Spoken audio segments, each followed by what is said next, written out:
Bonjour à toutes et à tous. Qu'est-ce que je vais faire comme vidéo aujourd'hui? Euh, Ah, ça y est, j'ai une idée. Je sais que dans ma bibliothèque, il y a un très vieux livre pour enfants, mais il doit dater des années 70, 70. On va voir s'il est toujours politiquement correct ou pas du tout. À mon avis, il doit être totalement politiquement incorrect. Du coup, c'est ça qui va être drôle dans cette vidéo, mais on va découvrir ça ensemble parce que ça fait un sacré moment que je l'ai pas revu. Allez, c'est parti? Ah, voilà. C'est à ça qu'il ressemble, à la découverte des contraires. Bien. Voyons voir si ça va offusquer la génération Z ou même la génération X.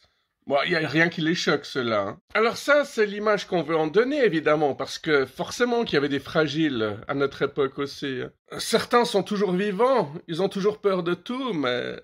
bref. Alors, grand est le contraire de petit. Immense est le contraire de minuscule. Maigre est le contraire de, attention, gros. Ok. Premier truc, est-ce que gros, ça se dit toujours? Gentil est le contraire de méchant, hein? Oui, oui, il a une bombe. Et bombe est quelque chose qui se dit pas non plus, surtout pas au téléphone. Par contre, tu peux trouver sur Internet comment en faire une facilement. C'est là que tu vois l'hypocrisie du système. Hein. On traque les terroristes, mais on fait tout pour en créer en même temps. Bête est le contraire d'intelligent. Ok. Oh, ça suscite de plus en plus de questions, n'est-ce pas? Est-ce que bête, ça se dit encore? Est-ce que cette image représente vraiment la bêtise?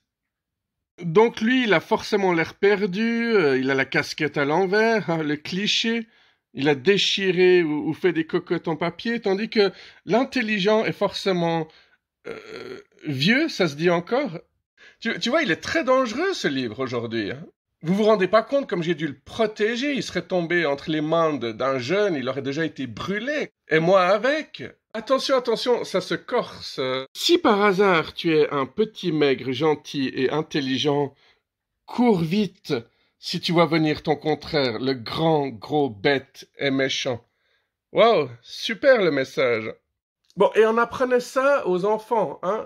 C'est normal que dans ma génération, il y ait déjà des sacrés cons qui évoluent toujours pas. Non, mais parce que si tu leur inculques ce genre de truc, bah, déjà, ils vont oublier le méchant, hein. Ils vont automatiquement fuir tout ce qui est grand, gros, stupide. Ah, mais je vois, certains d'entre vous, vous rigolez, mais combien d'entre vous est-ce que vous avez acheté ce genre de valeur, hein? Bande de petits connards d'hypocrites.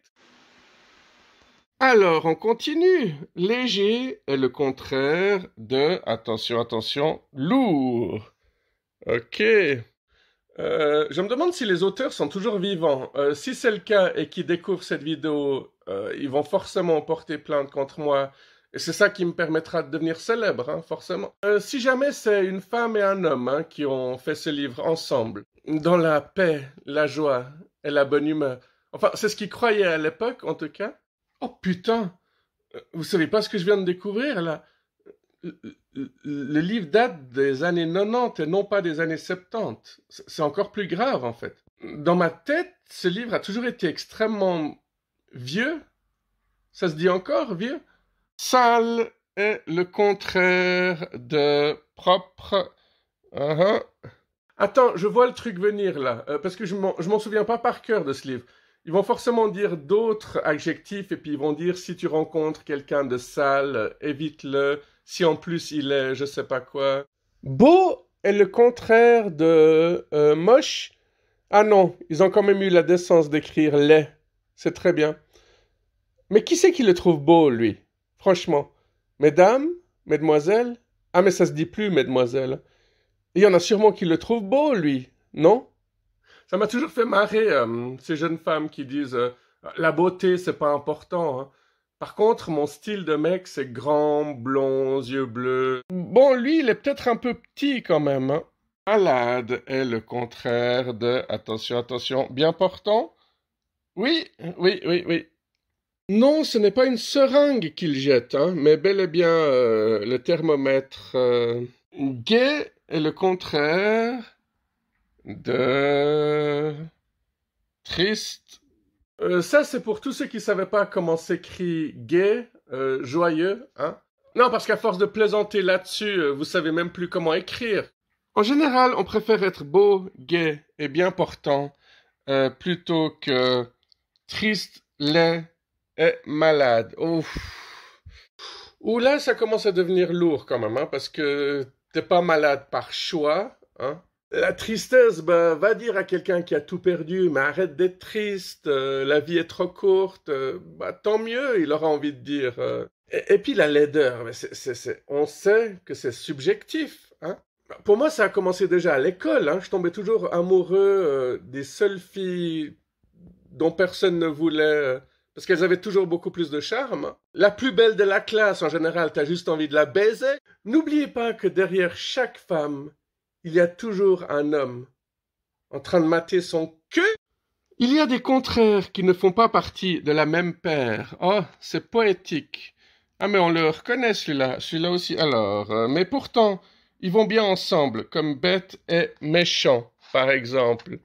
Oh là là, bonjour les valeurs. C'est de là que ça vient, hein, tout ce qui est bon et bête, tout ce qui est bon et con, qui sont des phrases que je déteste parce que... Bah, quoi, vous allez me faire croire que tous les méchants sont super intelligents? Non! Alors ferme ta gueule! Et d'autres qui se compliquent la vie pour rester amis comme grands et petits? Souple, ah, une contorsionniste. Est le contraire de rigide. Ah non, raide. Jeune est le contraire de attention, attention. Âgé? Ou est-ce qu'ils auront osé? Vieux. Bon, au moins, ils ont pas mis schnock, hein. Fort est le contraire de faible. Oui. Mais ça peut s'arranger si le fort aide le faible à se muscler. À se muscler, hein, s'il l'aide à se muscler, pas à l'aider tout simplement dans sa corvée. Sombre est le contraire de clair. Mais est-ce qu'elle s'appelle Claire aussi, cette gentille dame? Ah, je me rends compte que je dois bientôt y aller, donc je vais accélérer un peu la cadence. Ce qui ne veut pas dire du tout qu'un noir est le contraire d'un blanc. Ok. Là, on est d'accord. Ni inversement. Ok. Hé, moi je suis le contraire de toi. En général, ça c'est une phrase que je dis aux gens que je peux pas saquer. Ah, faites passer tête, messieurs. Allez, on réembobine et puis on recommence. Qui ne veut pas dire du tout qu'un noir est le contraire d'un blanc, ni inversement, pas plus qu'une fille n'est le contraire d'un garçon, sans contrefaçon. C'est chou cette manière de s'incliner, de se pencher pour s'embrasser. Il n'y a que le pauvre moyen qui n'est le contraire de rien. Bah toi t'as pas le bon rôle, hein, mon pauvre. Oui, parce qu'il n'est enfin, il n'est rien de tout ça, hein. Attention, il va se multiplier. C'est quoi cette page? Alors, si tout le monde était moyen, si personne n'était différent, le monde serait beaucoup moins amusant. Effectivement. Mais personne n'est pareil, chacun est différent. Et là, ils sont tous réunis dans la joie, la paix et la bonne humeur. Oui, heureusement. Quoi, c'est fini? Bah, c'était pas si terrible. Reste à savoir pourquoi je pensais qu'il était totalement politiquement incorrect et pourquoi je pensais qu'il avait au moins 45 ans, ce livre. C'est certainement une gauchiste qui m'avait mis ça dans la tête, hein.